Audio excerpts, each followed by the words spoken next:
అంటారు? ఎవరు యోగి అంటారు? అసలు యోగం అంటే ఏంటి? అసలు మానవ జన్మ ఎందుకు వచ్చింది అనే విషయాన్ని చెప్పేటువంటి గ్రంథమే Bhagavad Gita. No doubt at all. ఇప్పుడు భగవద్గీతకు వచ్చామంటే దానికి కొన్ని పద్ధతులు, కొన్ని నియమాలు, దాని అనుష్ఠానము, దానిలో ఉన్నటువంటి ఏ భగవద్గీత ఏం చెప్తుందో ఆ విధంగా మిగతా గ్రంథాలన్నీ ఉన్నాయి. ఉదాహరణకి మనకు ఆత్మ సంయమ యోగంలో సన్యాసికి ఒక డెఫినేషన్ ఉంది. అనాశ్రిత కర్మఫలం కార్యం కర్మ కరోయతి సా సన్యాసి చా యోగి చాన నిరగ్న చాక్రియ. అనాశ్రిత కర్మఫలం, మనం ఏ ఫలితాన్ని ఆశించకుండా ఎవరైతే ఉంటారో వాడే నిజమైనటువంటి సన్యాసి. అంటే భగవంతుడు ఏంటి? భగవంతుడికి శబ్ద స్పర్శ రూప రసగంధాలకు అతీతుడు. భగవంతుడిని మనం ఏది క్రియేట్ చేస్తామో అదే భగవంతుడు. ఈరోజు ఇక్కడ భగవద్గీత పెట్టాలని సంకల్పం చేసాము, అందరము వచ్చాము, ఇక్కడ భగవద్గీత పారాయణం అవుతుంది. మన సంకల్పం లేకపోతే అవ్వదు. ఒక గుడి కట్టాలన్నా, గుడి ఎరగొట్టాలన్నా మనమే దానికి కారకులమే. అయితే భగవద్గీతకు వచ్చామంటే మనం దేనికి వచ్చామంటే సంకల్ప రాహిత్యానికి వచ్చాం. భగవద్గీత సంకల్ప రాహిత్యం జ్ఞానం అని చెప్తుంది. సంకల్పం ఉంటే జన్మ ఉంటుంది, జన్మ ఉంటే కర్మ ఉంటుంది. అంటే జన్మ రాహిత్యం జ్ఞానము, జన్మ రాహిత్యం జ్ఞానం. శ్రేయోహి జ్ఞానం అభ్యాసాత్ ధ్యానం విశిష్యతే ధ్యానాత్తు కర్మఫల త్యాగ సాంతిరణంతరం. అంటే దీనిలోకి వచ్చరికి మనకి ఏంటి రావాలి? త్యాగం కావాలి. మనలో ఉన్నటువంటి ఎమోషన్స్ ఏవైతే ఉన్నా, ఉద్రేక భావాలు కానీ, ఇది కావాలని కానీ, ఈర్ష్య కానీ, అసూయ కానీ, ద్వేషం కానీ, పగ కానీ, ఇవన్నీ మనలో ఉన్నాయనుకోండి, మరి భగవద్గీత అక్కర్లేదు. ఇవన్నీ మనం రూపుమాపుకొని ప్రశాంతస్య పరమాత్మ సమాయుత, భగవంతుడే సత్యం, మిగతాదంతే అసత్యం. భగవంతుడే సత్యం అనేటువంటి చెప్పే గ్రంథం భగవద్గీత. మరి భగవంతుడు సత్యమైతే మనందరం ఎవరమంటే? ఈ శరీరం అనిత్యం అని చెప్తుంది కదా భగవద్గీత. శరీరము అనిత్యము. చూడండి, క్షేత్రజ్ఞ విభాగ యోగంలోన మహాభూత అహంకార ఏవచ జన్మ మృత్యు జరా వ్యాధి దుఃఖ దోషానుదర్శనం అంటుంది. మనమట ఏది చెయ్యాలట? నిరంతరము ఏది మనం దర్శించాలట? జన్మ, మనం జన్మించడం, మృత్యువు జన్మ తప్పదు, మృత్యువు తప్పదు. మరి జన్మ మృత్యువు తప్పనప్పుడు ఇదంతా ఏంటి? ఇదంతా కల్పిత ప్రపంచం. ఈ ప్రపంచం కల్పితం అంటే అసత్యమైనది. అయితే అసత్యం గురించి మనం పరిగెడుతుంటే మరి సత్యం ఎప్పుడు అన్వేషణ జరుగుతుంది?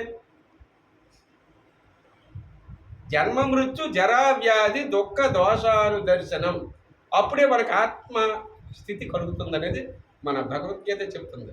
క్షేత్రజ్ఞ విభాగ యోగం 13. ఇప్పుడు సన్యాసానికి కొన్ని నిబంధనలు ఉన్నాయి, కొన్ని నియమాలు ఉన్నాయి. మన అందరం ఏంటి? గృహస్థాశ్రమ ధర్మాల్లో ఉన్నాం. మనం జపము, తపము, ధ్యానము, ధర్మ, అర్థ, కామ, మోక్షాలన్నీ గృహంలో జరగాల. సన్యాసమా? అలా కాదు. అది సన్యాసి ఒక దగ్గర స్థిర నివాసం ఉండడానికి పనికిరాదు. ఒక దగ్గర స్థిర నివాసం ఏర్పాటు చేసుకోవడానికే పనికి రాకపోతే సన్యాసికి ఉన్నటువంటి నియమ నిబంధనలు ఏవైతే ఉన్నాయి? నువ్వు ఏ ధర్మంకి వెళ్ళావు? నువ్వు ఏ ధర్మానికి వచ్చావు? నువ్వు జ్ఞానాన్ని, భగవద్ దర్శనానికి ఈ సన్యాసి వేశావు. గృహస్థాశ్రమ ధర్మాల గురించి నువ్వు అటు వెళ్ళావు అంటే, సన్యాసం స్వీకరించావు అని అనుకుంటే దాని ధర్మం ఏంటంటే నువ్వు జ్ఞానమే, నిరంతరము భగవత్ ఇచ్చ. ఆ ఇచ్చ అంతా కూడా భగవంతుడే తపన. ఆయనకి ఈర్ష్య కానీ, అసూయ కానీ, మోహం కానీ, కామం, అంటే ఇవన్నీ కూడా అహంకారం, బలం, దర్పం, కామం, క్రోధం, పరిగ్రహం, విముక్తి నిర్మమ శాంతో బ్రహ్మభూయాయి కల్పతే. మనకేం పోవాలి? అవన్నీ కూడా దానిలోకి వెళ్ళేసరికి ఇంకా మనం గృహస్థాశ్రమ ధర్మంలో ఉన్నాం. ఇవన్నీ ధర్మాచరణ. ఇవి దీనిలోకి ప్రవేశిస్తున్నాం మనం. ధర్మ అర్థ కామ మోక్షాలు ఇవి. కానీ సన్యాసము ఇటు నుంచి డైవర్ట్ అయిపోయింది. ఆడి దగ్గర స్థిర నివాసం ఉండడానికే లేదు. మరి ఈ సన్యాసానికి మనం ఏ విధమైన డెఫినేషన్ మనకి ఇచ్చింది భగవద్గీత? వాడు ఫలాపేక్ష రహితుడైపోవాలి. ఇచ్చగాని ద్వేషం కానీ రెండూ తప్పే, రెండూ అడ్డే. మరి భక్తి యోగంలో మనకి ఏంటి చెప్తుంది? అద్వేష్ట సర్వభూతానం మైత్ర కరుణ యావత నిర్మమ నిరంకార సమ దుఃఖ సుఖ క్షమి. నాయన దేని మీద ద్వేషం పెంచుకోకు, అంతా భగవత్ స్వరూపమే. ఇక్కడ మరి ఇంక రెండోది లేదు, ఉన్నది ఒకటే. అది ముంతాజ్ అవ్వచ్చు.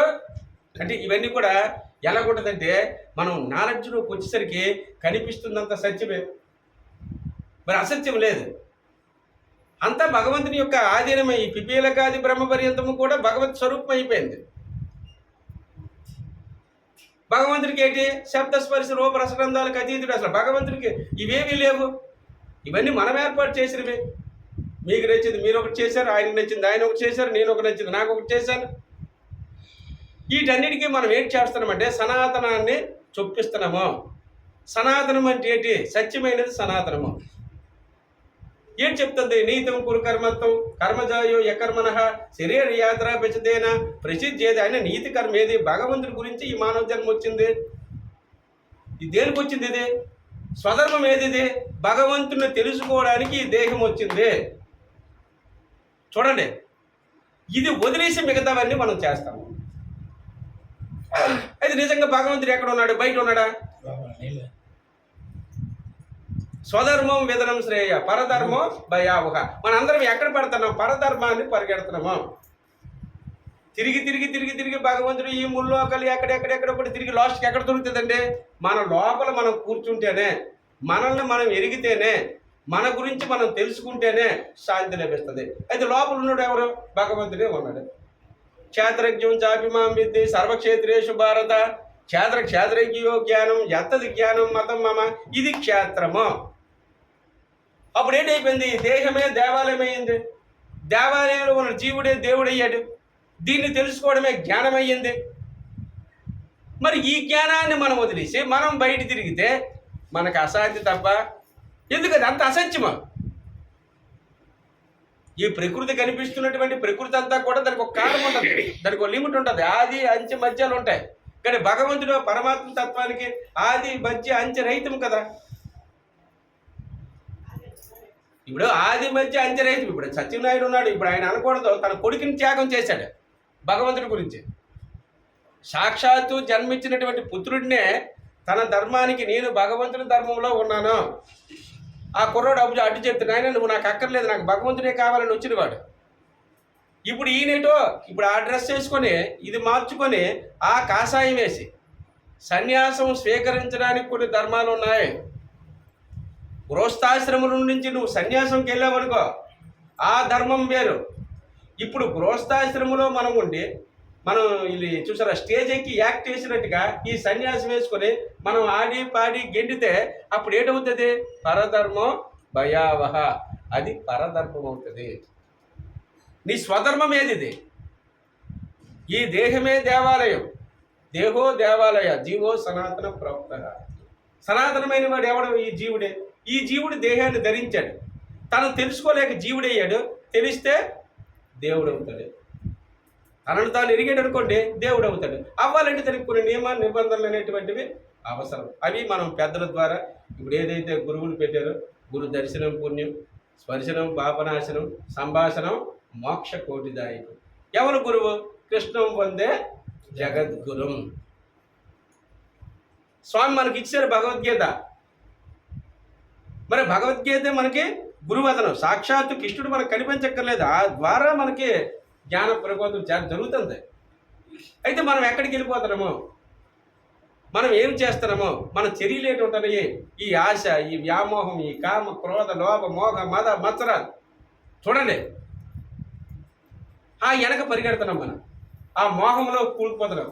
ఇప్పుడు ఎలాగైతే సాలి పురుగు అలాగ చుట్టి దానిలో నుండి పడిపోతుందో, అలాగే ఈ సంసారంలో మనం కూడా, ఏ సంసారం అంటే మన భార్య పిల్లలే సంసారం అనుకుంటున్నాం.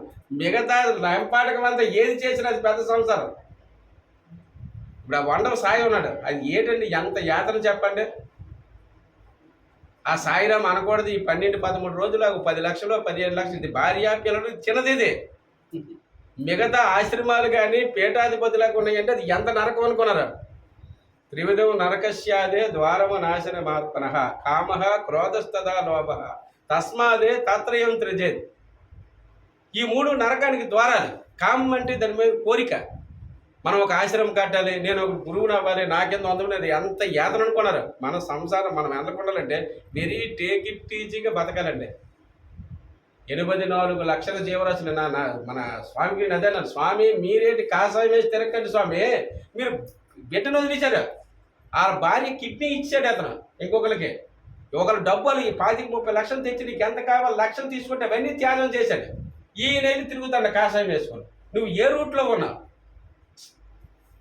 ఈయన ఉన్న రూట్ అక్కడ ఏది ఇప్పుడు అది అది అది వేరు దారి. అది ధర్మాలు కొన్ని వేరుగా ఉంటాయి. భగవంతుడు కావాలంటే ఇవన్నీ లేవు స్వామి. భగవంతుడి గురించి ఏది అడ్డైతే అది వదిలితేనే భగవద్ దర్శనం జరుగుతుంది. ఏది ముట్టినా అది మాయే. అందుకే దైవీ ఏషా గుణమయ్యి మమ్మాయా దురచ్చయ మామేవ ఏ ప్రపంచంతే మాయామేత నా మాయ త్రిగుణాత్మకమైనది, అలౌకికమైనది, అధిగమించుడికి వీలు కానిది. అలా కుర్రోడు జన్మించినటువంటి పుత్రుడి కన్నా గొప్పదండి. వేసి నువ్వు తీసుకో కాషాయం తీసుకొని ఉన్నాడు, తప్పులేదు. చూసారా, వేషం వేయకూడదు, అది అపవిత్రమైపోద్ది. ఇప్పుడు కాషాయం ధరించే, శాశ్వత కాషాయం ధరించు. వీళ్ళందరినీ ఇతన్ని చల్లవనాయుడిని వీళ్ళందరినీ అలా మా జంబుస్వామి వీళ్ళందరినీ చూస్తే నాకు ఆశ్చర్యం వేసింది. వాళ్ళందరూ పక్కకు పెట్టి ఈయన ఈ జెన్యూన్ పర్సనాలిటీ, ఈయన ఒక సిస్టమేటిక్గా సాధన చేస్తాడు. అభ్యాస వైరాగ్యం ద్వారా తను సాధనలోకి వచ్చాడు. ఈయన భగవద్ దర్శనం చేసుకోవాలి. మనకు అంతిమ లక్ష్యం ఏంటి? జన్మ రాహిత్యం చేసుకోవాలి. జన్మ ఉంటే కర్మ వస్తుంది. పునరపి జననం పునరపి మరణం పునరపి జనని జఠరే శయనం ఏ సంసారే బహుదుస్తారే కృపయాపారే పాహి మురారే భజ గోవిందం భజ గోవిందం భజ గోవిందం. మనం ఎన్నిసార్లు పుడతాం, మళ్ళీ ఆ కర్మకు మళ్ళీ జన్మకు రావాలి. ఏది కించెత్తున్నా మళ్ళీ జన్మకు రావాలా, జన్మ వచ్చా కర్మ అనుభవించాలి. కర్మ రాహిత్యం జ్ఞానం కావాలి, మన రాహిత్యం చేసుకోవాలి. భగవద్ దర్శనం మనం పొందాలనుకుంటే కర్మ చేస్తే మళ్ళీ పతనమైపోతాము, లేకపోతే అన్నీ ఉన్నాయి. మనకు ఇదేంటి అక్కర్లేదు, హాయిగా నాకు మళ్ళీ పుణ్యం కావాలి, జన్మ కావాలి, నేను కర్మలు చెయ్యాలి ఇవనుకుంటే అన్నీ ఉన్నాయి, దాంట్లో నో డౌట్. అంట మానవ జన్మ రాహిత్యాన్ని మనం చేసుకోవాలి. ఈ మానవ జన్మ నుంచి ఎన్ని వేల కోట్ల లక్షల జన్మలు ఇచ్చాము ఇప్పటికే. వాటి యొక్క ఫలితం మనకు భగవంతుడు ఇచ్చాడు. దాన్ని తెలుసుకోవడానికి భగవద్గీత అదృష్టం. మనం ఇంత శరీరం, ఆరోగ్యం, ఆనందం, ఆహార ఏర్పాటు చేశాడు. ఆ రూట్ భగవంతుడు మీకు ఇచ్చేశాడు. నేను ఆ విధంగా అతనికి నిన్న ఫోన్లో గైడ్ చేశాను స్వామికి. స్వామి మీరు అది ఎన్ని ముంతాజ్ కాదు, ఇంకే తాజ్ కాదు, ఎన్ని తాజ్ బట్టలు కాదు, వాటిలో మీరు వెళ్ళకండి. మీరు భగవంతుడి గురించి తప్పించండి. భగవంతుడి సత్యము మనకేం చెప్తుంది? నీతం కురు కర్మత్వం కర్మజాయో యకర్మణ శరీర యాత్రాపించతేన ప్రసిద్ధేద కర్మణ. గృహస్థాశ్రమ ధర్మాలు ఉన్నాయి, భార్యాభర్తలు ఉన్నారు, వాళ్ళు పార్వతీ పరమేశ్వరులుగా జీవించాలి. మనకి ఏదైతే కౌశికుడికి మీ అందరికీ తెలిసిందే. మరి కౌశికుడి గురించి మహాతపస్వి చూడండి, అంత తపశ్శక్తి సంపన్నుడు కూడా లెగిసరికి ఆ మీద కాకి రెట్టేసింది. కాకి రెట్టేసరికి కళ్ళు చింతనొక్కులు అయిపోయాయి. చూడండి ఎంత తపస్వి. వెంటనే ఆ కాకి ఈ తప్పు అగ్నికి అది మలమల మాడిపోయింది, దాగుతైపోయింది, అగ్నికి ఆగుతైపోయింది. అప్పుడు ఈయన అనుకున్నాడు, పవర్ వచ్చింది అనుకున్నాడు. మన భగవద్గీతలో క్రోధాద్భవతి సమ్మోహ సమ్మోహ స్మృతి విభ్రమ స్మృతి భ్రంశాత్ బుద్ధినాశాత్ ప్రణశ్యతి, పతనమైపోతాడు. మరి స్వామి ఎక్కడికి వెళ్ళాలి? అమ్మ భిక్షాందేహి, ఆయన ఆకలేస్తుంది, ఒక ఇంటికి వెళ్ళాడు. ఆవిడ సద్గుణవతి. చూడండి, ఇతను యోగి, తపో సంపన్నుడు. ఆవిడికి వెళ్ళాడు, అమ్మ భిక్షాందేహి. ఆవిడేమన్నది? స్వామి ఆవిడికి ఉచిత ఆసనం వేసి, స్వామి మీరు కూర్చోండి, నా భర్త ఉన్నాడు, నా భర్తకి అతిథి సత్కారాలు చేసి మీకు భోజనం పెడతానని చెప్పింది. ఇక్కడ ఆవిడ తన భర్తకి అన్నీ అయిపోయింది. ఈయనకి కోపం వచ్చేస్తుంది, తట్టుకోలేకపోతుంది. చూడండి, కోపం మహాపాపం. క్రోధోద్భవతి సమ్మోహ సమ్మోహ స్మృతి విభ్రమ స్మృతి భ్రంశాత్ బుద్ధినాశాత్ అమ్మ, భార్య ధర్మం భర్త. ఆడపిల్ల చెడిపోతే తల్లి దోషం, మగ పిల్లవాడు చెడిపోతే తండ్రి దోషం, శిష్యుడు చెడిపోతే గురువు దోషం అని. అయితే ఈ ధర్మాలు ఎలాగైపోతున్నాయి? ఇప్పుడు ఉటంకించేస్తున్నాయి. ఎట్నుంచి ఎటు వెళ్ళిపోతుందో తెలియదు, ఎట్నుంచి ఎటు మారిపోతుందో తెలియదు. ఈ విషయాలు కొన్ని వేదికలో చెప్పడానికి కూడా లేదు. చూడండి, సూక్ష్మ రహస్యాలు. అందుకే మనకి రాజవిద్య, రాజగుహ్యం, పవిత్ర మీద మొత్తమం, ప్రత్యక్షావగం, ధర్మం, సుసుఖం, కర్తుమవేయం. ఒరే నాయన, నువ్వు భగవద్గీత చదువుతున్నావో, నువ్వు మాంసాహారం మారి అంటే నువ్వు ఎక్కడ రాసిన మాంసాహారం అని అంటే అన్నులు ఉన్నారు. ఒరే దానిలో వందే యుక్తాహార విహారస్య యుక్త శ్రేష్టస్య కర్మసు యుక్త స్వప్నావబోధస్య యోగో భవతి దుఃఖ.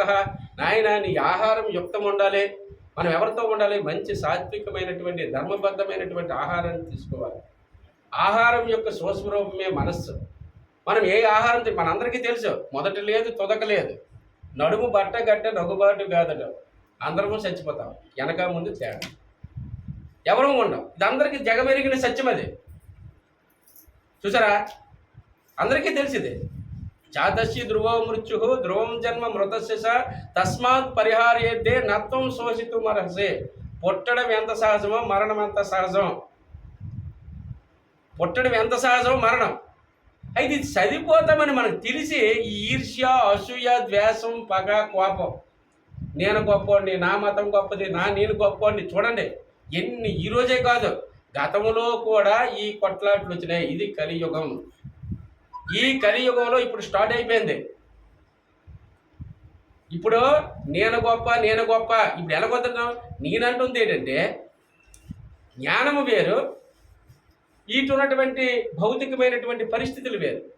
జ్ఞాన సంపాదనకు వచ్చేసరికి మరి ఏం అంతా సమత్వం యోగం వచ్చిందే. సమత్వ భావన కలగడమే యోగం. మరి అక్కడ రెండోది వచ్చిందంటే మనం జ్ఞానంలోకి రానట్టుగా. జ్ఞాన సంపాదనకు వచ్చామంటే శాంతి వచ్చేయాలి. శాంతి రాలేదంటే మనం అజ్ఞానంలో ఉన్నట్టుగా. చీకటి ఉందంటే వెలుగు లేనట్టుగా. వెలుగు వస్తే చీకటి ఉండదు. చీకటి ఉందంటే మనకు వెలుగు రాలేదు, ఇంక తెలియలేదు, భగవద్ దర్శనం జరగలేదు. భగవద్ దర్శనం అయితే ఇదంతా అసత్యం కదా. అందుకే భగవద్గీతలో కొటేషన్ ఇచ్చాడండి, ఇది కల్పితమైనటువంటి ప్రపంచం. ఇదటంతా కల్పిత ప్రపంచం, ఏమీ లేదు. మీకు ఉదాహరణ, మరి సూర్యనారాయణ గారు అబ్బాయి ఈ మధ్యనే చూడండి, అంటే ఇవన్నీ కూడా ఆధ్యాత్మిక జీవనంకి ఎందుకు రావాలంటే ఇది అసత్యం అని తెలియడానికి. ఆ కుర్రోడు చక్కగా మంచి జాబ్, మంచి అనకూడదు, ఎంతో చక్కగా 10 మందికి ఆ ఊరిలోని ప్రతి ఒక్కరికి హెల్ప్ చేసే వ్యక్తి. కష్టంలో నేనున్న, ఎవరికి కష్టం అంటే ఆయన డబ్బులు వేసి ప్రతి ఒక్కరిని, ఆ తల్లిదండ్రులకి తెలియదు, ఆయన చేసిందంత ఎప్పుడు తెలిసిన తర్వాత ఆ అకౌంట్ అంతా అప్పుడు తీసుకెళ్ళాడు ఆయన.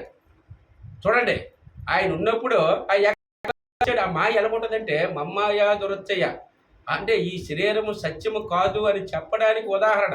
అబ్బాయి వచ్చాడు, తల్లిని తీసుకెళ్తున్నాడు, అలాగే వెళ్ళి మంత్రతనం అయిపోయాడు. చూడండి, ఈ దేహం అనిత్యము, ఈ దేహం సత్యం కాదనే విషయానికి స్వార్ట్ ఉదాహరణ. ఆ శివరాత్రి రోజు మేము ఇది పారాయణం చేసాం. నా దగ్గర ఉండే ఈయన వాళ్ళ అబ్బాయితో మాట్లాడాడు, వాళ్ళ అమ్మగారిని హైదరాబాద్ తీసుకెళ్తున్నాడు. కొంత దూరం వెళ్ళేసరికి అంతర్ధానం అయిపోయాడు. ఏది జరిగింది చూడండి బ్రేక్. అంటే ఇది అనిత్యము. ఆయన బీటెక్ చదివాడు, ఉద్యోగం చేశాడు, పెళ్లి చేసుకున్నాడు, బిడ్డ ఉన్నాడు, తల్లిదండ్రులు ఉన్నారు, కుటుంబం ఉంది, మంచి తెలివైన వాడు, అనేక సత్కర్మలు చేశాడు. కానీ మాయ, దైవీయేష గుణమయ్యి. అంటే మృత్యువు ఆ కాలం మనకు అయిపోతే పరిపూర్ణమైపోతుంది, రుణం తీరిపోతుంది అనుకోండి, మరి ఉండదు. అందుకు రుణానుబంధ రూపేణ పశుపత్ని సుతాల. ఆ రుణం బట్టి ఆధారపడి ఉంటుంది. ఆ రుణం బట్టే మనం అన్ని కూడా ఈరోజు ఈ రుణానుబంధం లేకపోతే మన అందరం ఇక్కడ కలము, ఇక్కడ ఎక్కడో డిసైడ్ అయ్యి ఉంది. అందుకు కలిసాం. అందుకు ప్రతి విషయాన్ని మనం తర్కించుకోవాలి, విచారణ చేయాలి. మొట్టమొదటి ఏంటంటే ఇదంతా శుభేచ్ఛ. ఈ శుభేచ్ఛలోన విషయాన్ని మనం గ్రహించి మనం ఏం నేర్చుకున్నాం, అసలు భగవద్గీత ఏం చెప్తుంది, పారాయణం చేస్తున్నామా, దానిలోనే ఉన్నటువంటి ఒక్క శ్లోకాన్ని అయినా సరే మనం అర్థవంతం చేసుకుంటున్నామా. చూడండి, ఇంద్రియాని మనోబుద్ధి అస్యాధిష్టానముచ్యతే యాదైరి మోహై చేస జ్ఞాన మావృత్య దేహినమంటుంది. ఇంద్రియాని మనోబుద్ధి అస్యాధిష్టానముచ్యతే యాదైరి మోహై చేస జ్ఞాన మావృత్య దేహిన. అంటే ఈ మనస్సు, బుద్ధి, ఇంద్రియాదులే సాధనంతండి. మనస్సు, బుద్ధి, ఇంద్రియాదులు, వీటిని ఆధీనం చేసుకోవడమే జ్ఞానం. అవి మన ఆధీనంలోకి వచ్చి ఇదే కదా మనస్సే కదా, మనిషి అందరికీ ఇబ్బంది పెడుతుంది మనస్సే. ఆ మనసు ఎప్పుడు ఉంటుంది? ఆహారం యొక్క స్వస్వరూపం మనస్సు. ఆ మనసుని ఆధీనంలోకి చేసుకోవాలి. మనసు ఆధీనం చేసుకోవాలంటే ఏంటి చేస్తున్నాం? మన లోపల 21,600 సార్లు ఆ అజప గాయత్రి జరుగుతుంది. ఎవరికైనా తెలుసా? చూడండి, మరి ఎంత కరోనా వచ్చింది. కరోనాలోనూ ఇన్ని దేవాలయాలు కానీ, మసీదులు కానీ, దర్గాలు కానీ ఎక్కడైనా సరే చూసుకోండి, ఎవరైనా వెళ్ళగలిగామా? కానీ మన లోపల చూసారా, యస్తాత్మారతిరేవాషాత్ ఆత్మతృప్తచ్చ ఆత్మసంతుష్ట తస్య కార్యం న విద్యతే. నువ్వు దేనికి వచ్చావు? నువ్వు ఆత్మతో రమించడానికి వచ్చావు. నేను ఆత్మస్వరూపుని, నేను ఎరగాలంటే నువ్వు లోపలికి వెళ్ళాలి. లోపలికి వెళ్ళాలంటే అక్కడ ఏం జరుగుతుంది? నిరంతరము ఆ ప్రాణాయామం జరుగుతుంది. కానీ మన మనసును పెడతానమా?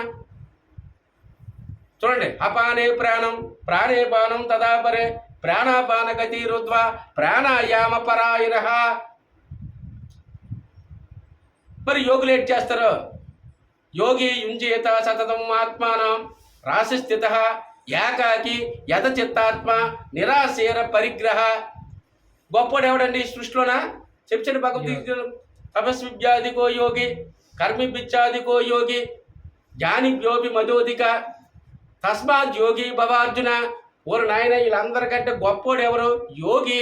నువ్వు యోగి కొమ్ము. మరి యోగి ఏం చేస్తాడు? యోగి యుంజేత సతతం ఆత్మానం. ఆయన నాయన ఈ శరీరాన్ని కాదు, నేను ఆత్మని. అప్పుడు ఎప్పుడైతే తన ఆత్మను అనుకున్నాడో, ఆయన ఏంటనుకున్నాడు? నిరాశేర పరిగ్రహ. ఈ భోగ వస్తువులు యందు ఆసక్తి చూపడు. భోగ వస్తువుల యందు ఆసక్తి చూపాడంటే వీడు బయటే ఉన్నాడు. బయట లోపలికి వెళ్ళాలా? లోపలికి వెళ్ళాలంటే నీ మనస్సుని ప్రాణం మీద గురువుల ద్వారా ఆ రాజ విద్య ఏదైతే ఉందో ఆ విద్యను పొంది నువ్వు చేస్తేనే నువ్వు ఎరుగుతావు, లేకపోతే ఎరగవు. 1,00,000 కోట్లు పారాయణాలు చేసినా మనం తెలుసుకోలేము. అయితే దానికొచ్చి మన ఇల్లు ఇప్పుడు ఏ విధంగా అన్నదమ్ముల మాయ అంటున్నాం, ఆలుసుతుల మాయ, తల్లి మాయ, తండ్రి మాయ, తాను మాయ. ఇవే మాయ అయితే మనతో వచ్చినవి ఎలా వస్తాయి చెప్పండి? అన్నదమ్ముల మాయ, ఆలుసుతుల మాయ, తల్లి మాయ, తండ్రి మాయ, తాను మాయ, తెలయనీదు మాయ. ఈ మాయను మనం వెనక్కుంటున్నాం, ఈ మాయలో పడిపోతున్నాం. నేను హిందువుణ్ణి, నేను ముస్లింని, నేను క్రైస్తవుణ్ణి, నా మతం గొప్పదే. చూడండి, సత్యాన్ని ఎరక్క ఆయన అని చెప్పి భగవద్గీత మనకేం చెప్తుంది? సర్వబోధస్థమానం సర్వని ఏషతే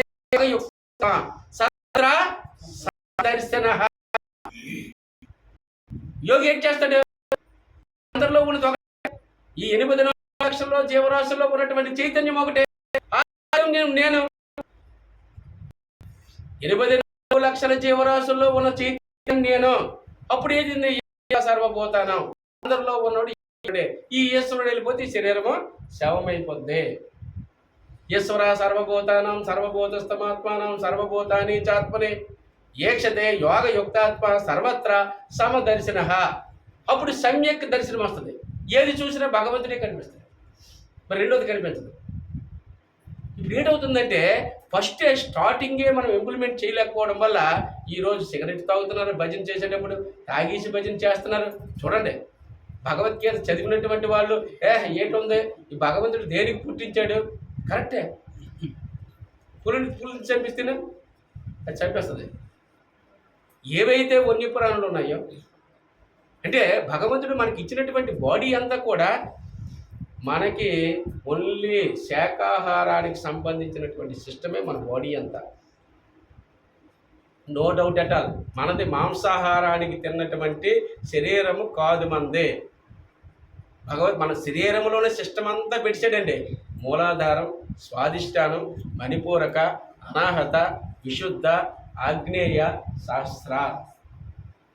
అందుకే భగవద్గీతలో చెప్పాడు, స్పర్శానుకృత్వ బహిర్భాయాను సక్షు శైవాంతరే గురువో ప్రాణాపానం సమకృత్వ నాసాభ్యాంతరచారిణం.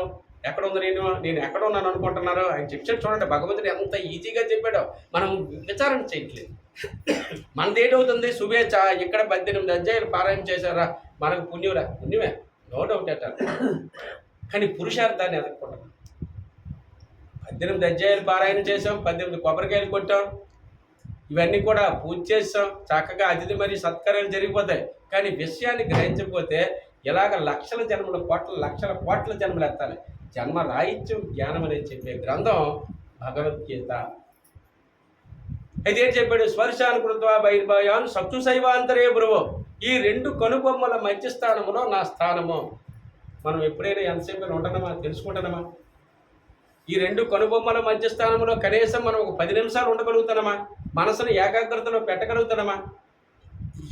అది కానీ పెడితే నువ్వు తెలుసుకుంటావు తప్పకుండా. స్పర్శానుకృత్వా బహిర్భాయాన్ చక్షుషైవాంతరే భ్రువో ప్రాణాపానం సమకృత్వా నాసాభ్యాంతర చారిణం. అది పట్టొచ్చిస్తే అప్పుడు యతేంద్రియ మనోబుద్ధి మునిర్మోక్ష పరాయణ విగదేచ్ఛ బహిక్రోధో యసదా ముక్త ఏవసహ.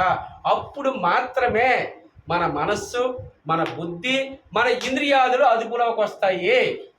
లేకపోతే రావండి, వచ్చినట్టుగా నటిస్తాం అందరం కూడా. ఈ మనస్సు కానీ, బుద్ధి కానీ, ఇంద్రియాదులు కానీ. ఎందుకు? మన సాధన లేదు. ఆ సాధన ఎలాగ రావాలి? వైరాగ్యంతో కూడిన సాధన కావాలి. ఇదంతా అసత్యం అండి. నిన్న మా ఫ్రెండ్ ఒకడు పార్వతీపురంలో అలాగే వెళ్ళాడు. ఆ పాప 10th క్లాస్ పరీక్షలు ఇంటికి పెట్టి ఇలా కూర్చొని పెట్టి చూడండి. అంటే వచ్చిన వాళ్ళని వెళ్ళిపోవాలా? వెనక ముందు తేడా కానీ మనం ఎవరూ కూడా ఉండమనే సత్యాన్ని ఎప్పుడైతే ఎరుగుతామో, అందుకే జన్మ మృత్యు జరా వ్యాధి దుఃఖ దోషాను దర్శనం. అది ఎప్పుడైతే నిరంతరము తప్పిస్తుందో అప్పుడు వైరాగ్యం కలుగుతుంది. వైరాగ్యం కలగకుండా జ్ఞానం రాదు. వచ్చినట్టుగా నటిస్తాం. అన్నీ ఉంటే గొప్పలు అందరం ఉన్నాం. వైరాగ్యం వచ్చినట్టుగా నటిస్తున్నాం అందరం కూడా. వైరాగ్యం అనేది అతీతమైనటువంటి అద్భుతమైనటువంటి శక్తి. అది కలగాలంటే నీ లోపలికి వెళ్ళాలి. ఆ లోపలికి వెళ్ళే విద్య రాజవిద్య. ఆ రాజవిద్యను గురుముఖత అభ్యసించాలి. అది అభ్యసించి నువ్వు భాగవతం చదువుతావో, పద్యాలు చదువుతావో, ఏవి చేస్తావో చెయ్యు. సాధన అనేది అవసరం. అది లేకుండా ఈ మనస్సు, బుద్ధి, ఇంద్రియాదులు, ఈ కౌశికుడు కూడా ఇదే పరిస్థితి. కోపం వచ్చేస్తుంది, ఆవిడ రాలేదు. ఇక ఆవిడ అంతా భర్త యొక్క, అందుకే భార్యకి ధర్మం ఏంటంటే భర్తేనండి. భర్త ధర్మం మానేసి ఈవిడ 100 మంది గురువులకు సేవ చేసినా సుఖం కాదు. మన కౌశికుడి వృత్తాంతం చెప్పే దేనికంటే, ఇవన్నీ కూడా దేనికి చెప్పారంటే ధర్మాలు చక్కగా అనుష్ఠానం చెప్పించారు. భార్య భర్త ధర్మం చేయకుండా, ఇప్పుడు అమ్మగారికి నేను చెప్పాను ఆ రోజు, అమ్మ మీ భర్త ధర్మం అదే, ఆయన మార్గంలో మీరు ఉండాలి. ఈ మధ్య 2-3 సార్లు మేసాలకైనా చూడండి, ఆవిడలో ఆ జ్ఞానం కలిగి ఫస్ట్ రోజు అమ్మ ఆయన ధర్మంలో మీకు ధర్మం, మరి రెండోది మరి ఆవిడ జపం చేయక తప్ప ఆయన మార్గంలో ఇవ్వాలి. భార్య అంటే భర్త తరించడమే. బిడ్డలు తల్లిదండ్రులు, ఆ తల్లిదండ్రులు సేవ చేస్తే వాళ్ళు తరించేస్తారు. అందుకే ఆడ చెడిపోతే తల్లిది, కొడుకు చెడిపోతే తండ్రిది, శిష్యుడు చెడిపోతే గురువుదే దోషం. ఇవన్నీ కూడా మనము పాటించాలి. ఈ కౌశికుడికి కూడా ఇదే పరిస్థితి వచ్చింది. ఇక ఆవిడ మీద ఈయన కూడా చింత నుప్పుల్లాగా పిడిచాడు పళ్ళు. ఆవిడ చిన్న చిరునవ్వు నవ్వే, స్వామి నేను ఆ పెట్టను కాదు, చూడండి నేను ఆ పెట్టను కాదు పారిపోవడానికి, నా భర్త ఇంపార్టెంట్, నా భర్తకి సేవ చేసి మీకు వచ్చిన అప్పుడు జ్ఞానోదయం అయిందండి. అమ్మ నా క్షమించు, నాకు నువ్వు జ్ఞానోపదేశం చెయ్యాలని. చూసారా ఎంత తపస్వి, ఎంత తపోధనుడు, లాస్ట్కి ఎలాగైపోయాడు. అంటే ఇవన్నీ కూడా మనకి గ్రంథాలన్నీ ఎందుకు చదవాలి, లేకపోతే గురువులను తెచ్చుకొని నేర్చుకోవాలంటే మన నిత్య జీవితంలో అన్వయిస్తే కానీ అర్థం అవ్వదు. ఇప్పుడు అందరూ ఇప్పుడు భగవద్గీత చదువుతూ ఎక్కడ చూసినా భక్తి పెరిగింది, భగవద్గీత పెరిగింది, భాగవత సప్తాహాలు పెరిగి, సత్సంగాలు పెరుగుతున్నాయి, తయారయ్యారు. కానీ ఆచరణలోకి రావట్లేదు. చూసారా చెప్పాడు, అశక్తిరణ విశ్వంగ, అశక్తిరణ విశ్వంగ పుత్రధార గృహాదిషు. చూడండి అసలు ఏంటి చెప్పాడంటే, నీకు జ్ఞానం కావాలంటే ఆసక్తుడి వైపు అన్నాడు. దేని మీద? ఈ ప్రాపంచిక సుఖాల మీద. పుత్రధార గృహాదిషు, నీ బిడ్డల మీద, నీ బంధువుల మీద, నీ గృహం మీద, నీ ఆస్తి మీద, నీ భగవంతుడు కావాలంటే లేకపోతే అన్నీ ఉన్నాయి, నో డౌట్ ఎట్ ఆల్. మనం నచ్చినట్టుగా సంపాదించవచ్చు, నచ్చినట్టు తిరగచ్చు. భగవంతుడు కావాలి, నా జన్మని సార్థకత చేసుకోవాలి అనేటువంటి సంకల్పం ఉంటేనే ఇవన్నీ అండి. లేకపోతే ఇవన్నీ ఆలకు కాదు. లేకపోతే అన్నీ ఉన్నాయి, చక్కగా డబ్బు సంపాదించి ధనం సంపాదించవచ్చు, ఏవైతే ఉన్నాయో భోగాలు అనిపించవచ్చు. ఇది కావాలనుకుంటేనే. ఆసక్తి రణ విశ్వంగ పుత్రధార గృహాదిశు నిత్యం సమసిద్ధత్వం. చూడండి, ఇష్టానిష్టోపపత్తిసు, నీకు ఏది ఇష్టమైతే అది వదిలేమన్నాడండి. నీకు ఏది లాగుతుందో, నీ మనస్సు భ్రమిస్తుందో అది వదిలితేనే నేను కనబడతానంటండి భగవంతుడు. మరి మన తరపు మనస్సు అంతా ఎలాగుంటుంది? తస్మాదాసక్త సతతం కార్యం కర్మచరాచరో ఆసక్తో యాచరన్ కర్మ పరమాప్నోతి పురుష. ఈ మనస్సు ఎప్పుడు కూడా ఏదో నిచ్చలతే మనస్సు అంచలం అచరం. మన మనస్సు ఎప్పుడు కూడా కోరికల వైపే పరిగెడుతూ ఉంటుంది. తతస్థతో నియమిత తాత్మన్యేవ వసత్. దానిని మనము అదుపులో పెట్టుకోవాలి. మన చేతిలోనే ఉంది, ఇంకెవరు లేదండి. చెప్పరా, అందరూ గురువులు చెప్తారు, శాస్త్రం చదువుతే వెనకడి, కానీ మనం ఆచరించకపోతే మన సాధ్యంలోకి రాదు. మరి ఈ కల్పిత ప్రపంచం ఏం చెయ్యాలి? మనసులో ఆవిర్భవించకుండా విస్మరించడమే ముక్తి. మరి ఇంకేట్లేదు, మనసులో ఆవిర్భవించకూడదు. మనం ఎలాగుండాలి? ఆ భగవంతుడు ఈ టైంకి ఇది ఇచ్చాడు, మనం ఇది చేస్తున్నాం. సర్వధర్మాను పరిత్యజ్య మామేకం శరణం వ్రజ అహం త్వా సర్వపాపేభ్యో మోక్షయిష్యామి మాచత. ఇది భగవంతుడు నాకు ఈ పని ఇచ్చాడని మనం అనుకోవాలి. అనుకునేటప్పుడు ఏమవుతుంది? ఆ కర్మ సత్కర్మ అయిపోద్ది. సత్కర్మల వల్ల మనకేమవుతుందంటే పాపం తొలగిపోతుంది. ఎన్నో జన్మలు చేసినటువంటి పాపాలన్నీ కూడా సత్కర్మల వల్లనే తొలుగుతాయి. అప్పుడు ఏంటవుద్ది? ప్రారంభం రిలీజ్ అవుతుంది. అప్పుడు భగవంతుడి దగ్గరగా నువ్వు చేరుకుంటావు. మనం ఎలాగవుతామో? సత్కర్మలు చేయడం వల్ల భగవంతుడి దగ్గరగా వస్తూ ఉంటాం. మన పాపం తొలగిపోతుంటుంది. దుష్కర్మలు ఏమవుతామో? ఈ పాపం పెరిగిపోతాం. పాపం పెరిగి ఎప్పుడు ఏది పొందిస్తుందో తెలియదు, ఎటు నుంచి ఎటు వచ్చేస్తుందో తెలియదు. మన చేతిలో ఉండదు, నడదండి. మనం ఓన్లీ సత్కర్మల వల్ల మాత్రమే మన జీవితాన్ని సద్గతి చేసుకోవడానికి అవకాశం ఉంటుంది. మరి ఇప్పటికేంటి ఈ జ్ఞానం వచ్చింది ఈ కౌశికుడికి? అమ్మ జ్ఞానం చెప్పన్నాడు. మరేమి లేదు, నువ్వు పలానా ధర్మవ్యాధిలో ఉన్నాడు, అక్కడికి వెళ్ళన్నాను. ఇక వీళ్ళుడు బ్రాహ్మణుడు, ఆ ధర్మవ్యాధి రేట్ చేస్తున్నాడు. చాలామంది మనం ఎలా చెప్పుకుంటామంటే, మన ఆయన ధర్మవ్యాధుడు లాంటివాడే మాంసాన్ని నమ్మాడు, తప్పేటి చూసారా? ధర్మవ్యాధుడు గొప్పడు. మరి ధర్మవ్యాధుడు లాంటి ధర్మవ్యాధుడు ఎక్కడున్నాడు? అది ఇందులో ఉన్న ధర్మవ్యాధి. అది యోగి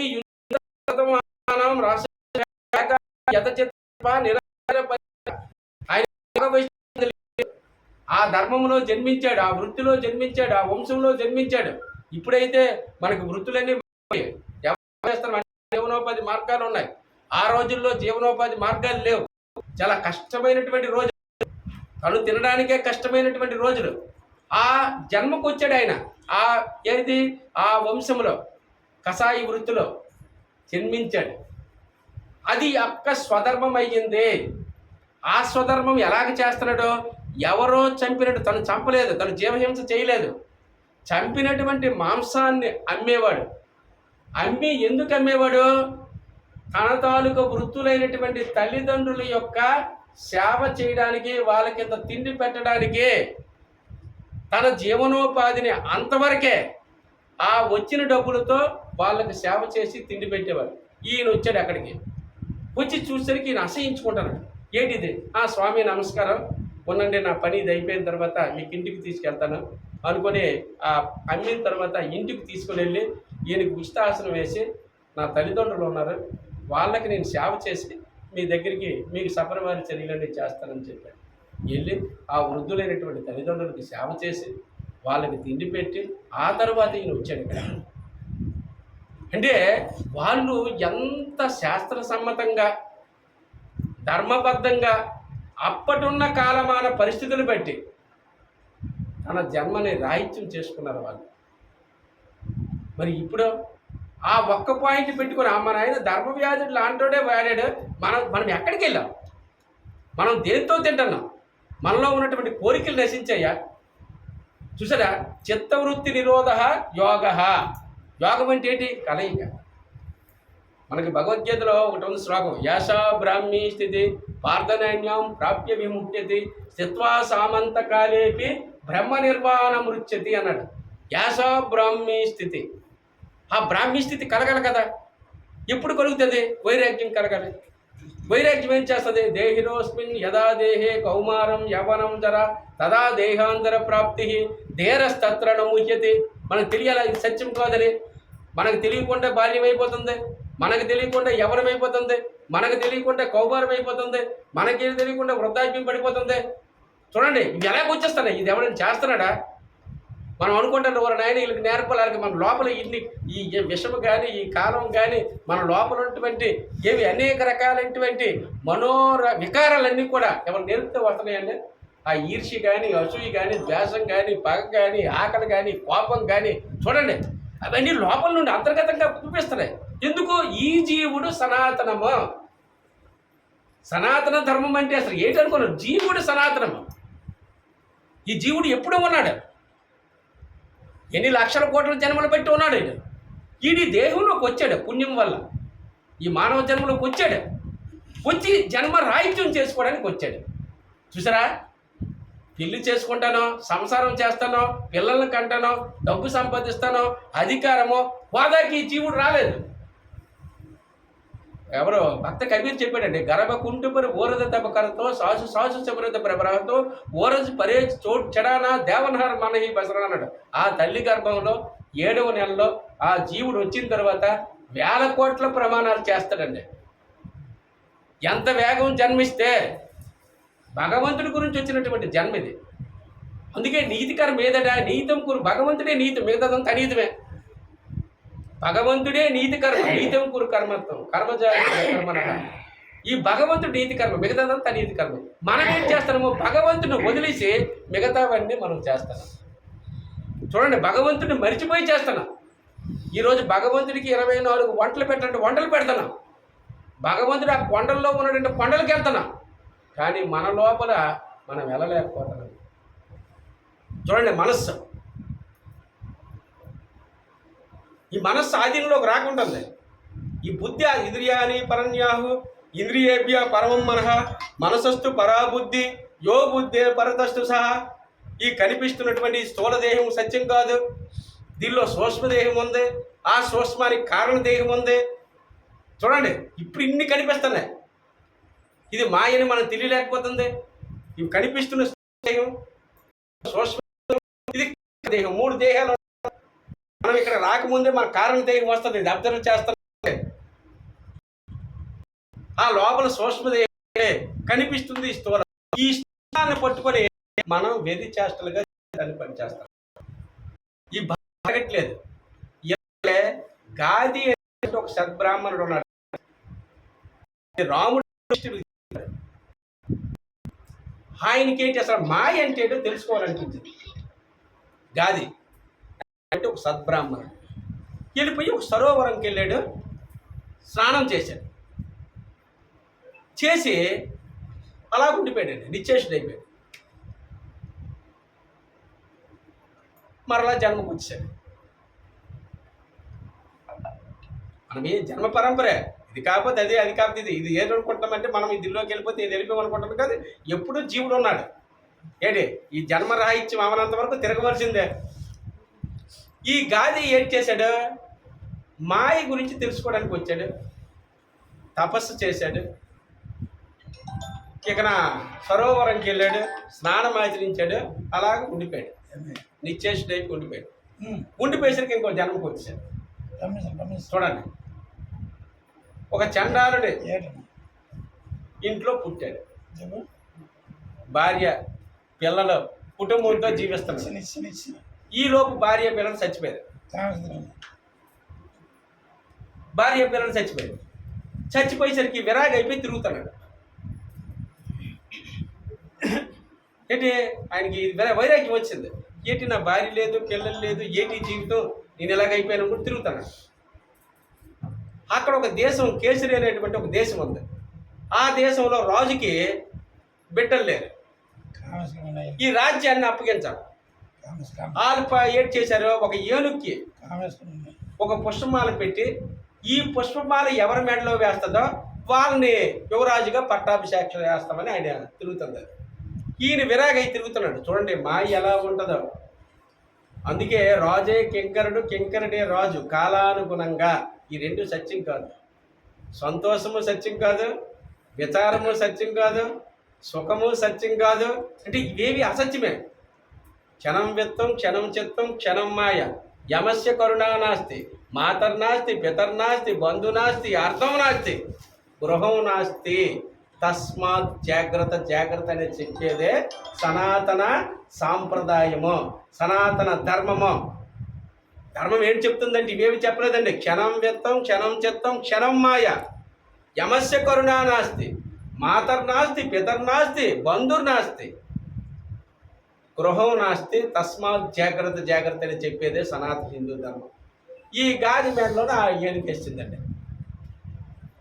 ఆయన అక్కడ నిశ్చేష్ట అయిపోయాడు. మాయ అంటే తెలుసుకోవడానికి సరోవరం వెళ్ళాడు. తపస్సు చేసి పడిపోయాడు. పడిపోయినోడు ఇంకొక దిల్లో జన్మకు వచ్చేసి ఆ భార్య పిల్లలు వివాహం అయిపోయి వాళ్ళు చచ్చిపోయారు. వీడు దేశదెమ్మరగా తిరుగుతుంటే ఆ ఏనుగు వచ్చేసింది. ఇక ఆలు పట్టుకెళ్ళారు. యువరాజుగా పట్టాభిషేకం చేశారండి. ఇక్కడ రాజు అయిపోయాడు. రాజు సామంతులు ఇదంతా హ్యాపీగా జీవిస్తున్నాడు. భోగమంతా కొన్ని సంవత్సరాలు అయిపోయింది. అయిపోయిన తర్వాత ఈయన ఎక్కడ పుట్టాడో ఆలు వచ్చారు ఆ రాజ్యానికి. ఇదేంటి బాబోడీడు, వీడు ఇలాగ రాజు అయిపోయాడేటి, ఆడు తక్కువ జాతి వాడు. ఇక ఇక్కడ ఎలాగుంటుంది, చెడు వేగం వెళ్ళిపోతుంది. మంచి అందం చాలా కష్టం, చెడు ఈజీ, మంచికి చాలా టైం పడుతుంది. అయితే మనం ఎంత పవిత్రంగా ఉంటామో అంత అద్భుతమైనటువంటి జీవితం లభిస్తుంది. దానిలో నో డౌట్ అట. పవిత్రీకరణ కావాలి. అయితే మనం ఏమనుకుంటామో ఇప్పుడు దీనిలోకి ఈ ఆధ్యాత్మిక జీవనకు 2 సంవత్సరాలు వచ్చాం. ఈ 2 సంవత్సరాల ముందు మనం ఏం చేసాము? ఈ 2 సంవత్సరాలు చేసినటువంటి పుణ్యం మనకు లభిస్తుంది. ఈ 2కు ముందు ఉన్నటువంటి మన జీవనం తనకు కర్మ ఎక్కువ ఉందనుకోండి, అది కట్టి కుడిపిస్తుంది. ఇప్పుడు కర్మ ఏం చేస్తుందంటే కర్మణ్యో వాధికారస్తు మా ఫలేషు కదాచన మా కర్మ ఫల ఏతుర్పు మాధవ స్వంగ స్వకర్మని. మనం ఏంటి కర్మ చేయటందే అధికారం ఉంది, ఫలితం మనకు తెలియదు. పూర్వపరాలు మనకు తెలియవు, అజ్ఞానంలో బతికాము. ఇప్పుడు వచ్చేసాము, కానీ పూర్వపురంలో మనం ఎలాగొన్నామా, మన ప్రారంభం ఎంత ఉందో ఆ కర్మ కట్టి కుడుపుతుంది. ఇక్కడ వీడికి ఏం చేశారో వాళ్ళు వచ్చేసి వీడు మావాడే ఇక అది రాజ్యం తెలిసిపోయింది. ఇక అక్కడి నుండి నశయించుకోవడం. చూడండి ఎలా ఉంటుందో, మంచి చెట్లు అలాగే ఉంటాయి. ఇక నశయించుకోవడం ప్రారంభించారు. ఇది ఏమిటి, వీడి ఇటువంటి వాడికి వచ్చారు, రాజ్యమేంటి, వీడి తప్పు, ఇలాగా వ్యాఖ్యానం వచ్చారు. అందుకే గీతలో లోకోన్నో ద్విజదేజయ హర్షమర్ష ఎవరిని ద్వేషించిన, ఎవరిని అంటే హాస్యం చేసిన, హేళన చేసిన భగవంతుడు నచ్చలేదు. వ్యక్తిని కూడా అనేది పని. జ్ఞానం చెప్పు, తప్పులేదు. ఇప్పుడు కూడా ఆరోపణలు చేయకూడదు. ఇక్కడ ఎప్పుడైతే ఈయనకి వచ్చేసి ఈయన మళ్ళీ వైరాగ్యం వచ్చిందండి. ఎవరికి? ఈ గాదికి వచ్చేసి మళ్ళీ ఆ ఆరోగ్యం నుండి ఇంటికి వచ్చాడు. ఆ ఊరు వచ్చాడు. వచ్చేసరికి ఇక్కడ ఏం చేశారు, ఈయన హాయిగా ఆ గృహంలో మామూలుగా మళ్ళీ ఆ రాజ్యాన్ని విడిచిపెట్టి వచ్చాడు. వచ్చేసరికి ఈయనకి ఇక్కడ తెలివి వచ్చింది. ఎక్కడ తెలివి వచ్చింది? ఎక్కడైతే సరోవరంలో చేస్తున్నాడో, స్నానం చేయడానికి వెళ్ళి ఉన్నాడో అప్పుడు తెలివి వచ్చింది. అంతా కలే. మనది కూడా ఒక స్వప్నమే, కానీ మనం స్వప్నం అనుకోవడం లేదు. చూసారా, నిజం అనుకోవడం వల్ల దుఃఖం కలుగుతుంది. మనది కూడా స్వప్న జగత్. అందుకే దీన్ని స్వప్న జగత్ అంటారు. ఈ స్వప్న జగత్తు మనసులో ఆవిర్భవించకూడదు. అంటే ప్రతి క్షణము కూడా మనం స్వప్నంగా జీవించాలి. ఆధ్యాత్మిక జీవనంకి వచ్చిన వాళ్ళు అప్పుడు ఏమవుతుందంటే మనస్సు ఈజీ అయిపోతుంది. ఇది నిజం అనుకుంటే దుఃఖం కలుగుతుంది. అందుకే దీన్ని దుఃఖ రూప సంసారం అన్నారు. ఇక ఎప్పుడైతే ఈయనకు వచ్చిందో మాయ అప్పుడు తెలుసుకున్నాడండి. ఎవరో గాది. ఇది ఎవరు చెప్పారు? వశిష్ఠుడు రాముడికి 15 సంవత్సరాల వయసులో చెప్పినటువంటి వ్యాఖ్యానమే గాదోవ్యాఖ్యానము. రాముడికి 15 సంవత్సరాల్లో వైరాగ్యం వచ్చింది. ఆయన ఇన్ని సంవత్సరాలు ఇది సత్యం కాదని తెలుసుకొనే నడిచాడు ఆయన. లేకపోతే బంగారు లేడి, ఎవరైనా బంగారు లేడి ఉంటుందండి, రాముడికి తెలియదండి. బంగారు లేడి నాకు కావాలంటే పరిగెడుతున్నాడు రాముడు అది లేడిని తేడానికి. అంటే ఇదంతా మాయని తెలుసు, అతనికి తెలిసి చేశాడు కాబట్టి ఆయన ఈజీగా బతికాడు. మనమేం చేస్తున్నామో తెలియక చేస్తున్నాం. ఇదంతా సత్యం అనుకుంటున్నాం. ఈ సత్యం అనుకోవడం వల్ల దుఃఖం కలుగుతుంది. ఇదంతా అసత్యం అనేటువంటి స్థితికి కానీ మనం వెళ్ళగలిగితే మనకి సంపూర్ణమైనటువంటి ఆనందం. అది వెళ్ళాలంటే లోపలికి వెళ్ళాలి. రాముడికి కూడా చెప్తాడు వశిష్ఠుడు, రామా, ఏదైతే మనస్సు ఎప్పుడైతే ఆధీనంలోకి వస్తుందట, మన ప్రాణంతో ఈ మనస్సుని సంధించాల. ప్రాణంతో ఈ ఇడా పింగళ సుషుమ్నా నాడి ద్వారా ఎలాగైతే ఈ యథోస్థానం నుండి ఊర్ధ్వగతానికి అగ్నిజ్యోతి రహశుక్ల షణ్మాస ఉత్తరాయణం తత్రో ప్రయాతి గచ్చంత బ్రహ్మ విదోజన, ఎలాగైతే ఈ ప్రాణం ఎక్కడ ఉందో మనందరికి కూడా అధోముఖంలో ఉంది. అధోముఖంలో ఉండడం వల్ల అజ్ఞానంలో ప్రవర్తిస్తాం. దాంభికం, దర్పం, అహంకారం, కామం, క్రోధం, పరిగ్రహం, ఇతరుల డబ్బులు దోచుకోవడం. మనం ఒకరి దగ్గర రూపాయి తిన్నాం అనుకోండి, కనీసం 1 కోటి జన్మలు ఎత్తాలి వాళ్ళ కింద. నో డౌట్ అట. ఇక్కడ పట్టుకుని వెళ్ళిపోతాం కానీ మనం 1 కోటి జన్మలు ఎత్తాలి ఆ తీర్చడానికి ఆ రూపాయి. అందుకే పరిగ్రహం, అహంకారం, బలం, దర్పం, కామం, క్రోధం, పరిగ్రహం, విముక్తి నిర్మమ, శాంతో బ్రహ్మపోయి. ఇది శాంతి రావడానికి. మరి ఇంకొక జన్మలో లేదండి. అసలు భార్య ఎలా ఉంటుందానికి ఉదాహరణ భక్త కబీర్ అండి. కబీర్ భార్య అయితే చాలామంది అడిగారు, స్వామి మీరు ఎంత యోగి, మీ భార్య ఎలా ఉంది, రండి చూపిస్తాను. నేను ఇంటికి తీసుకెళ్ళాను. వేసవికాలం మిట్ట మధ్యాహ్నం ఎండ. భార్యకి నువ్వు బుట్టి ముట్టించినప్పుడు బుట్టీలు కదా, బుట్టి ముట్టించితే అని అన్నాడు. ఆవిడ రెండో మాట్లాడకుండా ఇంత ఎండలోన ఇల్లోన బుడ్డి ముట్టించమంటే ఆ బుడ్డి పట్టుకొని ముట్టించి తెచ్చింది. అది నా భార్య అన్నాడు ఆయన. చూసారా? అంటే భార్య ధర్మం ఏంటంటే భర్తే. ఎక్కడైతే భార్య భర్త ధర్మం, భర్త భార్య ధర్మం ఉండదో వాగర్ధ వ్యవసంపృక్తం వాగర్ధ ప్రతిపత్తియే జగత పితరం వందే పార్వతీ పరమేశ్వరం. పార్వతీ పరమేశ్వరుడు యొక్క స్థానం అవుతుంది. మరి ఈ ఆధ్యాత్మికమైనటువంటి జీవన విధానానికి మనం వచ్చే ముందు మరి ఇక్కడ చాలామంది భక్తులందరూ చాలామంది ఉన్నారు. అయితే ఏంటంటే నియమాలు అవసరం. నియమాలు లేకుండా మన మనస్సు ఎటువైపు వెళ్తుంది. ఇవన్నీ కూడా మనం ఏం చేస్తామంటే ఇవన్నీ మనల్ని మనం సమర్థించుకోవడమే. మనసు ఆధీనం రావడానికి చేసేటువంటి ప్రక్రియ. స్వామికి కూడా నేను ఏంటంటానంటే, స్వామి మీరు అన్ని త్యజించారు, మామూలుడు కాదు. ఇప్పుడు వాళ్ళకెవరికి చెప్పాం, మీరు బిడ్డనే త్యజించారు. బిడ్డ కన్నా గొప్పలు ఎవరు లేరు కదా తల్లిదండ్రులకి. ఎవరంటే బిడ్డనే మీ మార్గం అడ్డొస్తే నువ్వు లేవని చెప్పినటువంటి వ్యక్తివు నువ్వు. భార్యతో కిడ్నీ చేసే నువ్వు, ₹1,00,000 తృణప్రాయంగా వ్యక్తివు నువ్వు. నువ్వు భక్తుల గురించి అంటే మనం రూట్ ఉన్నావు కాబట్టి, లేకపోతే లేదు. మీరు గంటకి కాషాయం వేయడం, గంటకు వెయిట్ చేయడం, దట్ ఈజ్ అబ్సల్యూట్ మెథడ్. ఎందుకంటే మనకి ఏది ఇచ్చాడు కదా, ఏది ఇచ్చాడండి, మనఃప్రసాద సౌమ్యత్వం మౌనమాత్మ వినిగ్రహ భావ సంశుద్ధి రిచ్చేతత్వం తపో మానసముచ్యతే. అంటే ఇవన్నీ కూడా మనకి ఎలాగొస్తాయి? ఈ సౌమ్యం కానీ మనం ఆందోళనకి, ఆర్తాలకి, ర్యాలీలకి మనం జెండాలు పట్టుకొని మనఃప్రసాద సౌమ్యత్వం. నువ్వు ఏ రూట్కి వచ్చేస్తావు? అవన్నీ దాటి వచ్చినోడివి. అవన్నీ అయిపోయినాయి. మనం ఇంతకుముందు ఎన్నో చేసేసాం. లక్షల కోట్ల జన్మలు అయిపోయినాయి. మనం ఇప్పుడు దేనికి వచ్చాం? భగవంతుడు దగ్గరగా జన్మ వచ్చింది. ఇది అందరికీ రాదు కదా. ఇది ఇక్కడికి వచ్చి కూర్చున్నామంటే మనము దానిలో ఇది ఎలిజిబిలిటీ ఉంటేనే వచ్చాము. ఇక్కడ ఇలా ఎంతమంది వస్తారండి? అమ్మగారు ఎందుకు వస్తారు? ఆవిడ 3 రోజులు బట్టి మేస్తారు, నేను వస్తాను. ఇప్పుడు మన చిలకామ నుండి ఆలు సూర్యనారాయణ గారు మరి ఈ స్థితిలో ఆయన వచ్చారంటే చూడండి, ఆ భగవద్భక్తి లేకపోతే రాలేరు. తర్వాత మనకి ఏంటి కావాలంటే మూఢాచారాలు పోవాలి, మూఢ సాంప్రదాయాలు పోవాలి, మూఢ కట్టుబాట్లు పోవాలి. మనలోనంతా ఇక్కడ ఉన్నదంతా కూడా ఆత్మస్వరూపమే కనిపించాలి. దేహం మనకు తెలియదు, దేహం అనిత్యం. మనం ఒకటే తెలుసుకోవాలి, దేహం సత్యము కాదు, దేహంలో ఉన్నోడే సత్యము. అది వదిలేసి బ్రహ్మంగారు చెప్పారు, చదివాం అంటారు, విజ్ఞానం పెరిగిందంటారు, మూఢత్వంతో మూగజీవులను రాళ్ళకెందుకు బలి ఇస్తారన్నాడు ఆయన. బ్రహ్మంగారండి, డైరెక్ట్ అండి. మూఢత్వంతో మూగజీవులను రాళ్ళకెందుకు బలి ఇస్తారు? చిల్లర రాళ్లకు దండం పెడితే చిత్తము చెడిపోవును ఒరే ఒరేని బోధించాడు ఆయన. అంటే మనం ఎలాగ చూడాలంటే ఆ రాయినే ముక్తుంటే మనకు కనిపిస్తున్నటువంటి ఆత్మ స్వరూపులైనటువంటి వ్యక్తుల్ని మనం చూడకూడదు, వేరుగా చూడకూడదు. అందరినీ సమత్వ భావంతో, ఈర్ష్య, అసూయ, ద్వేషం, పగ, కోపం ఇవేమీ లేకుండా భగవద్ దర్శనం చేసుకునేటప్పటికి వెళ్ళిపోయి ఎప్పుడైతే మన మనస్సు ఆ రూట్లోకి తీసుకెళ్ళామో మన మనస్సు అమనస్క స్థితిలోకి వెళ్ళిపోద్ది. మరి మనస్సు ఉండదు.